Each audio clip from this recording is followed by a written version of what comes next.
Yo everyone, what's up? Welcome to my channel. If you're new, my name is Caesaboo, and typically, my content is focused on Pokemon and unboxing videos. I know, I'm a little nerdy. Occasionally, I'll do a travel video or two on the different anime and video game conventions that I visit. And yes, cards too. My channel is really focused on cards. But today's video is going to be a little bit different. Back in January, I took the trip of my dreams, a week-long Disney trip, and along the way, I decided to do a little recording.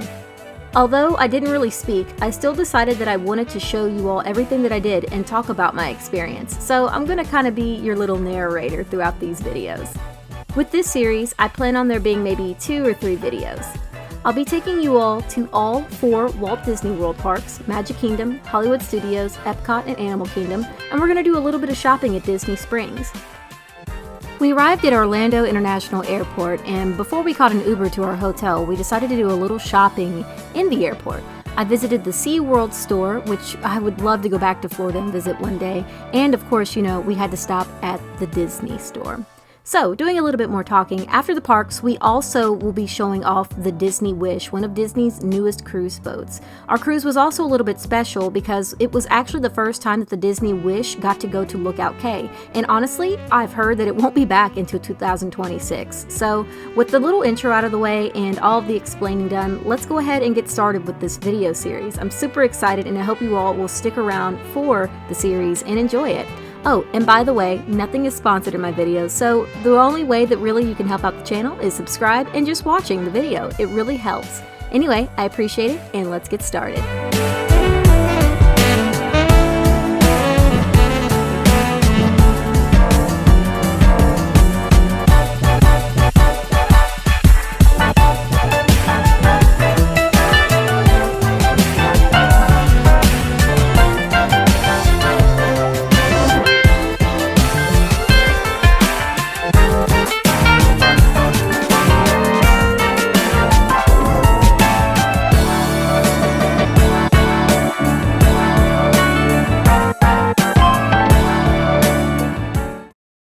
Welcome to Port Orleans Riverside.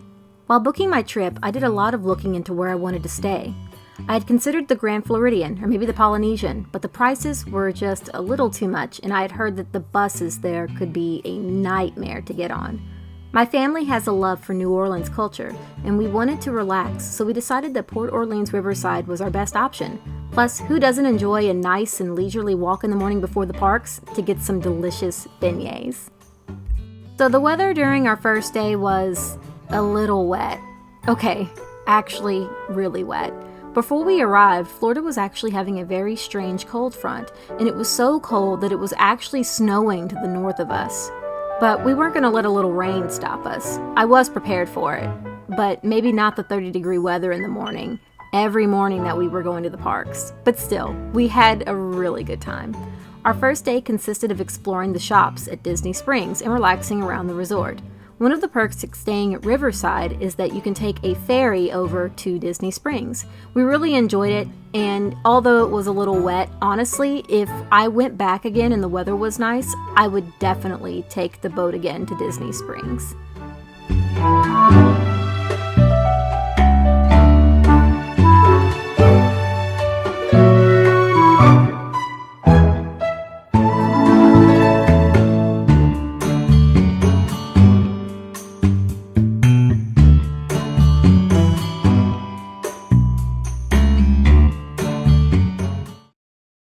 One of my favorite things I did the entire time I was there was shopping, of course, looking for pins and exploring the big Disney store. It almost felt nostalgic considering that all the Disney stores and the malls closed. There was so much to film, and I wanted to focus on the shopping, so I only really got a few clips. There are plenty of Disney YouTubers that give regular updates on the latest merch, so go check them out.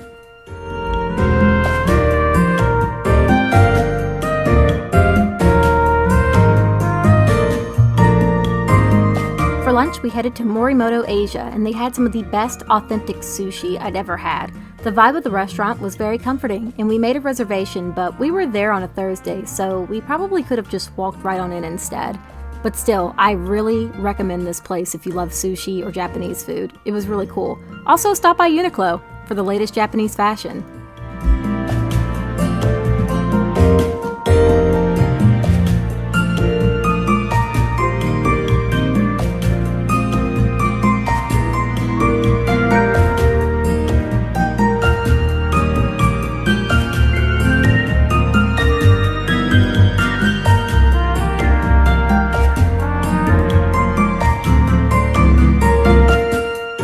highlight of my trip, and the last place we visited at Disney Springs was Gideon's Bakehouse. They are known for their cookies and Gothic decor. We waited in line for almost an hour, but it was well worth it. Their cookies were delicious. Unfortunately, we didn't have a microwave in our room, but I bet their cookies are definitely the best warm. They were very rich, and honestly, we made the mistake of getting way too many, but man, I'll never forget the taste. They were so good. When I got back to the room, I actually did a little video of me in my first reaction tasting them, and this is how it went.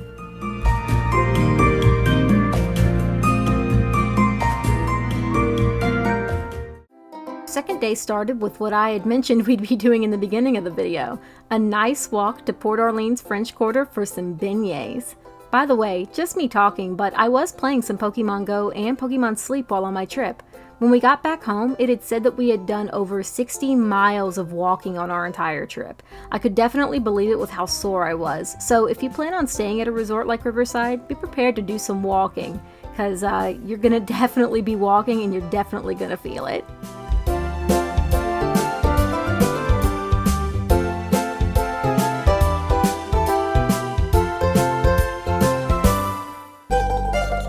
Oh, and by the way, the beignets, 10 out of 10. Would definitely eat again. Delicious. After breakfast, we headed over to the bus stop, and it was finally time to take the Zootopia bus to Magic Kingdom.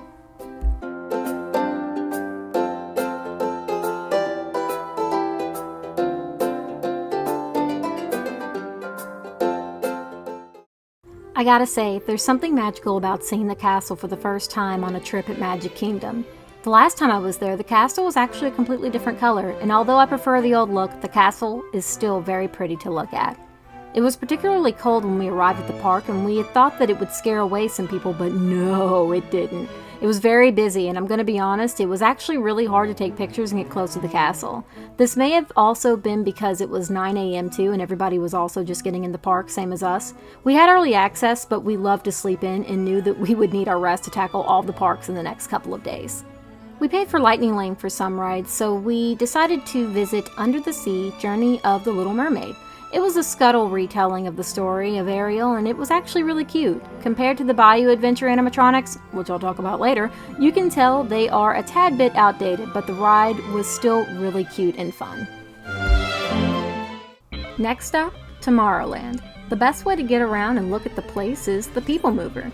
I didn't really grab any footage, but we got stuck on it 3 times. Yes, that's a full stopping 3 times, and we actually sat for quite a bit. Luckily, we didn't get stuck in the dark tunnels like some people did. We had plenty of time before our next reservation, so it was a nice time burner to sit around and look at everything. Our next reservation, which we had paid $30 for 2 people, was Tron. And spoiler alert, I had originally come to Magic Kingdom to get on Tiana's, but Tron wound up being my favorite ride at Magic Kingdom. The line definitely showed too, as it was actually almost a 2.5-hour wait first thing in the morning too, just to get on it. I've heard that if you wait later in the evening, when people are distracted by the shows and the fireworks, that the wait can dip down, but man, it was definitely a long wait. Also, look at the outside. It's really cool looking. Oh, and there is footage of us just being stuck. We got stuck at Tron, but I got to sit and watch people go around. It was really cool.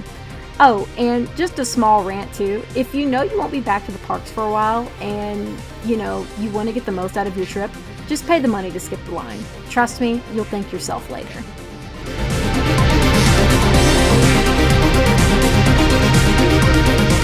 So the aesthetic of this ride is absolutely amazing. I love it so much. I'm a huge Kingdom Hearts fan, and I love the Tron worlds in both 2 and Dream Drop Distance. I thought that the only closest way to experience that was through a video game, and Sora and Riku riding on the light tricles. I think that's what they're called. I never thought that I'd be able to get on one myself. The presentation of the ride was so cool, and the actual coaster itself was really fun. Before leaving Magic Kingdom, we headed to our last ride in Frontierland, Tiana's Bayou Adventure. And once again, I didn't think that everyone and their mother would want on this ride because it was only 52 degrees outside. I thought I would be the only one desperate enough to get on it. But nope. Luckily, at 7 a.m., I was awake in bed and was able to enter the virtual queue.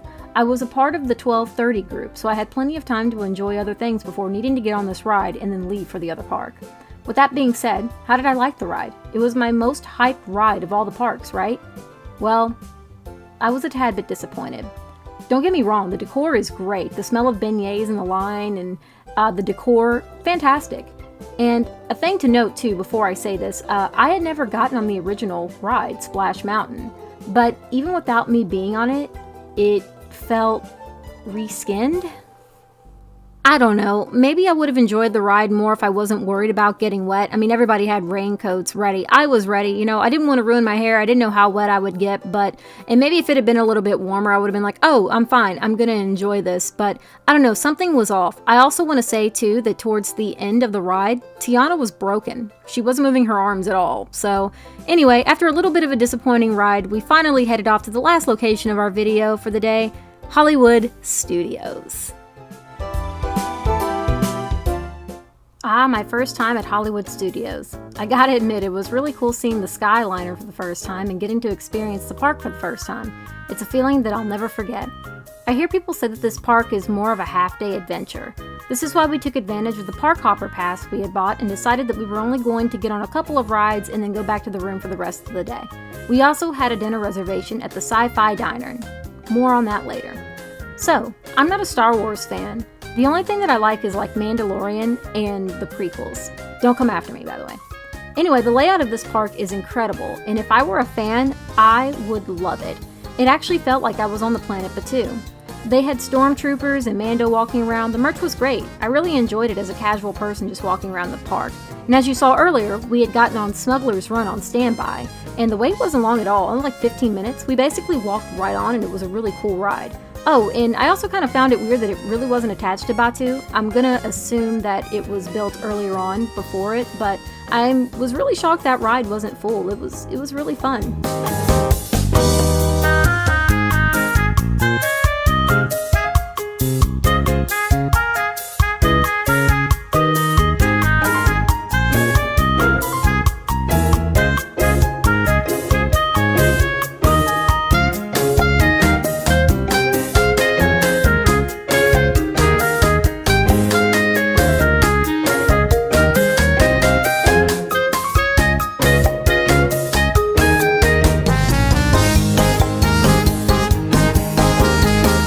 Now, I do consider myself a Toy Story fan, and even though I didn't get on the big coaster or eat at the restaurant, it was still really cute to see.